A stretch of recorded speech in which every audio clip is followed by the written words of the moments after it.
talk number 10, where today we're going to be talking about audience considerations. And so jump right in. In our first textbook, The Rhetorical Act, Chapter 8 is entitled Challenges Arising from the Audience. While reading this, I didn't know that the audience is actually a participant in the speech or the essay being written, and how everything is geared towards them as concerning how the message is going to be told or what steps need to be taken to make sure that the author's intentions are clear. And it's really interesting also in the textbook, they say challenges are only obstacles if the audience perceives them that way.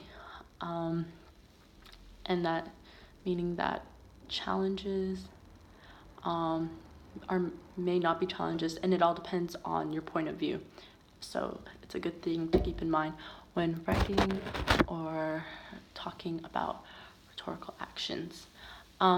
So they also go over the goals of rhetoric, and it's to induce the audience to take part in rhetorical action.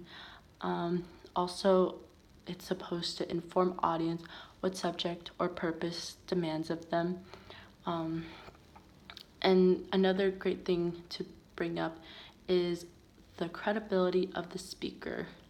That's something that can have a lot of effect on an audience. Whether they believe or trust them can affect the message entirely, or if they want to listen at all.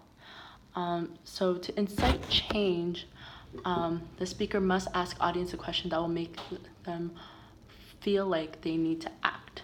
So that's also another important part of it. And that flows perfectly into the essay, Wall of Sound, the iPod Has Changed the Way We Listen to Music in Bohr by Nikki Savall. And that's in our other textbook, Reading Pop Culture, Chapter 3, which also talks about technology and how do new devices and apps transform experience. And this essay is a great example of that, because the whole essay is about the invention of the iPod and how music at one point was a social activity. You would have to either go listen to live music or go to a venue that supported live music and musicians. But now, the invention of the iPod, it has turned into a very solitary activity because you can choose when or where to listen.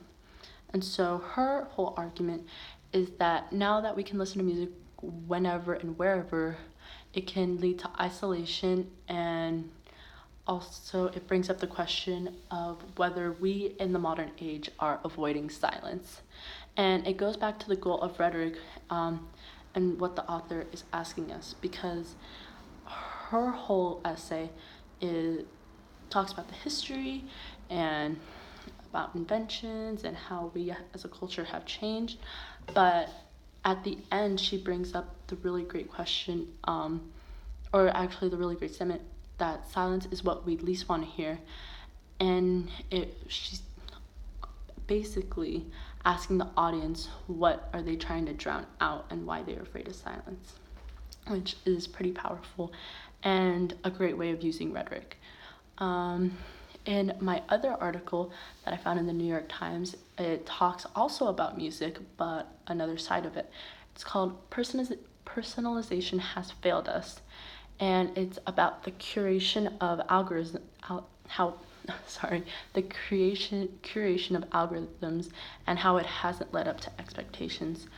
And their argument is that everything is so curated, it's difficult to find anything truly surprising. So with the invention of technology, there are these things called algorithms, which are basically in everything we use, from Netflix to our favorite music streaming apps like Spotify or Pandora, and how they use information from others to make us suggestions of what we might like, and what they're getting out of it and what we're getting out of it. So allowing media companies to track our viewing is ultimately a trade-off, because in the end, when you agree to surveillance, you can get exposed to new media, but your privacy is being exploited. And what it is that they are capturing and they're recording all the data from you and others of what you like what you listen to or what you watch, and then they can sell that to companies basically as free data. And so her essay argues that if it's worth it, if you don't enjoy the suggestions that are being asked of you, essentially she's asking, is it okay if your privacy is exploited if you're getting something in return? And so also a really great use of rhetoric. But yeah, thanks for watching. See you next time.